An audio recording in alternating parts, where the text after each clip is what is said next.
Hi students, let's explore flowchart symbols. Are you ready?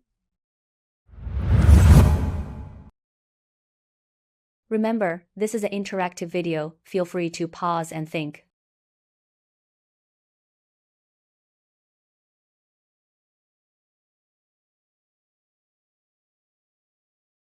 Hey, we're working on a Sambal Hitam flowchart. Come join us. Wait, are you sure? I'm still confused about the symbols. Remember GPT Tutor Me? It helped us last semester. Let's use it again. Hello, I'm GPT Tutor Me. How can I assist your learning today? Let's ask, how do I create a flowchart based on a production process? Sure. To create a flowchart, start by identifying the main steps in your production process. Each step is represented by a symbol. Let's go through the symbols together. Let's start with the basics. This oval shape represents a terminal. It marks the start or end of a process. This is an input or output symbol, used to show when data or materials enter or leave a process. This is a process. Use this rectangle to show actions like cooking or checking.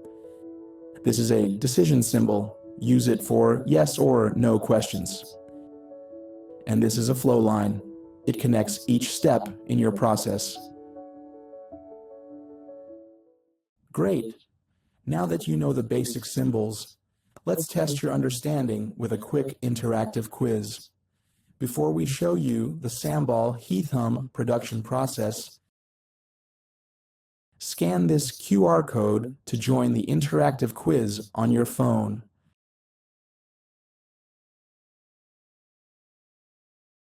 As you watch each step in the video, choose the correct flowchart symbol. Let's dive into the real process. Watch each step and think which symbol fits. Now let's take a closer look at the real Sambal Hitam production process. As you watch each step, try to match it with the correct flowchart symbol in your quiz. Pay attention, the process starts now. The process begins with thorough washing of all main ingredients: belimbing bulu, chilies, onions, and anchovies. Once cleaned, the ingredients are slow cooked in a large wok to develop a rich, dark sambal. A decision is made. Is the sambal thick and rich enough?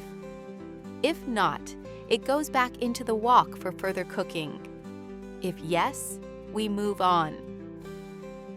Once approved, the sambal is packed into jars using a semi-automated filling process. Each jar is labeled clearly, ready to represent the brand. Finally, the jars are boxed and ready for shipment. Now that you've seen the entire process, can you draw the complete flowchart? Sketch your flowchart and bring it to class. You've taken the first step in understanding how flowcharts work in real life. Let's discuss it together in the next class.